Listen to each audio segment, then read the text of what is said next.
ગોવર્ધનનાથજી હવેલી ડુમ્મસ ખાતે આજરોજ 56 ભોગના દર્શન કરવા માનવ મહેરામણ ઉમટ્યું।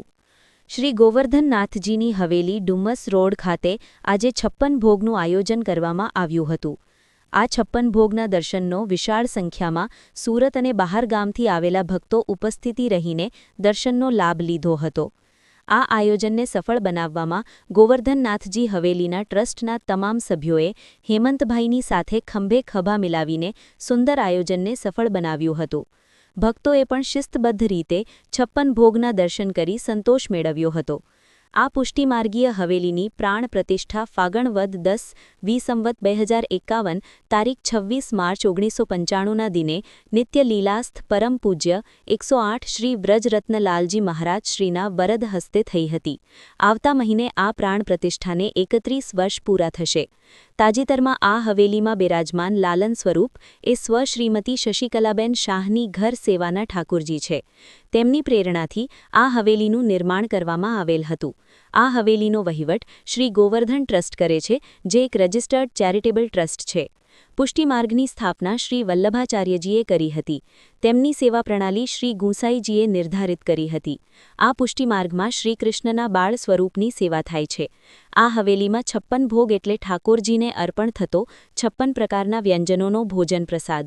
ભગવાન શ્રી કૃષ્ણે ગોવર્ધન પૂજાના દિવસે જે ભોગ સ્વીકાર્યો હતો તેની યાદમાં આજે પણ 56 ભોગની પરંપરા મનાવવામાં આવે છે।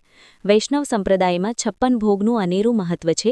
જ્યારે ઇન્દ્રદેવનો ક્રોધ શમાવમાં શ્રી કૃષ્ણએ ગોવર્ધન પર્વત 7 દિવસ સુધી ધારણ કર્યો હતો, ત્યારે તેમણે કોઈ ભોજન લીધું ન હતું।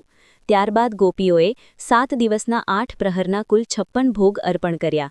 રિપોર્ટર નૈતિક રેશમવાળા, સુરત।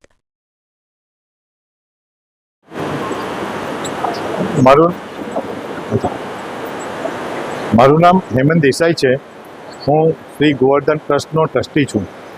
આજે શ્રી ગોવર્ધનનાથજીની હવેલીમાં અમે 56 ભોગના બડા મનોરથનું આયોજન કર્યું છે। આ પ્રકારનું આયોજન બહુ જૂજ વખત કરવામાં આવતું હોય છે। અમે છેલ્લા 1 સપ્તાહથી એક ઉત્સવ મનાવી રહ્યા છે અને જુદા જુદા મનોરથોનું આયોજન કર્યું છે અને આજે 56 ભોગનો મનોરથ છે। આજે 56 પ્રકારના વ્યંજનો બનાવવામાં આવ્યા છે અને ઠાકોરજી સમક્ષ ધરાવવામાં આવ્યા। આજે છેલ્લો દિવસ છે। અમે 1 સપ્તાહથી ઉત્સવ સપ્તાહ ઉજવી રહ્યા છીએ।